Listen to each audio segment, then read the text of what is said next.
Hello ಎಲ್ಲರಿಗೂ ನಮಸ್ಕಾರ. Welcome back to our YouTube channel.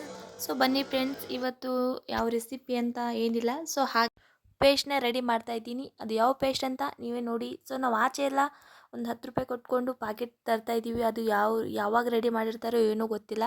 So ಅದರಲ್ಲಿ ಕೆಲವೊಂದು ವಿನಿಗರು ಅದು ಇದು ಸುಮಾರು ಹಾಕಿರ್ತಾರೆ. ಸೊ ಫ್ರೆಶ್ ಆಗಿ ನಾವೇ ಹೋಮ್ ಮೇಡಾಗಿ ಮನೇಲಿ ಮಾಡಿರೋದ್ರಿಂದ ಯೂಸ್ ಮಾಡೋಕ್ಕೂ ನಮಗೂ ಕೂಡ ತುಂಬಾ ಖುಷಿಯಾಗುತ್ತೆ. ಸೊ ಬನ್ನಿ ಯಾವ ರೀತಿ ಮಾಡೋದು ಅಂತ ನೋಡೋಣ. ನಾನಿಲ್ಲಿ ಒಂದು 300 ಗ್ರಾಮ್ ಆಗುವಷ್ಟು ಶುಂಠಿನ ತೊಗೊಂಡಿದ್ದೀನಿ. ಅದಕ್ಕೆ 300 ಗ್ರಾಮ್ ಶುಂಠಿಗೆ ಅದರ ಅರ್ಧ ಆಗುವಷ್ಟು ಅಂದರೆ ಒಂದು 150 ಗ್ರಾಮ್ ಆಗುವಷ್ಟು ಬೆಳ್ಳುಳ್ಳಿನ ತೊಗೊಂಡಿದ್ದೆ. ಅದನ್ನೆರಡನ್ನೂ ಸಿಪ್ಪೆನ ತೆಗೆದುಬಿಟ್ಟು ಸೊ ಚೆನ್ನಾಗಿ ಕಟ್ ಮಾಡಿಕೊಂಡು ಅದಕ್ಕೆ ಒಂದು ಸ್ಪೂನ್ ಆಗುವಷ್ಟು ಅರಿಶಿಣ ಪುಡಿ ಮತ್ತು 2 ಸ್ಪೂನ್ ಆಗುವಷ್ಟು ಎಣ್ಣೆನ ಹಾಕಿಬಿಟ್ಟು ಅದನ್ನ ಚೆನ್ನಾಗಿ ನುಣ್ಣಗೆ ನಾನು ನೈಸಾಗಿ ಪೇಸ್ಟ್ ಮಾಡ್ಕೋತೀನಿ. ಸೊ ಇದು ನಾವು ಫ್ರಿಜ್ಜರಲ್ಲಿ ಇಡೋದ್ರಿಂದ ಸುಮಾರು 5ರಿಂದ 6 ತಿಂಗಳು ಯಾವುದೇ ರೀತಿ ತೊಂದರೆ ಇಲ್ಲದೆ ಆರಾಮ್ಸೆ ನಾವು ಯೂಸ್ ಮಾಡ್ಬೋದು. ಆಚೆಗಡೆ ಇಡೋದಾದರೆ ನಾವು 1ರಿಂದ 1.5 ಮಂತು ಈಸಿಯಾಗಿ ಯೂಸ್ ಮಾಡ್ಬೋದು. ಇದಾಗಿತ್ತು ಇವತ್ತಿನ ಮಿನಿ ಬ್ಲಾಗ್. ಸೊ ಇಷ್ಟ ಆಗಿದ್ರೆ ಲೈಕ್, ಶೇರ್, ಕಾಮೆಂಟ್ ಮಾಡಿ.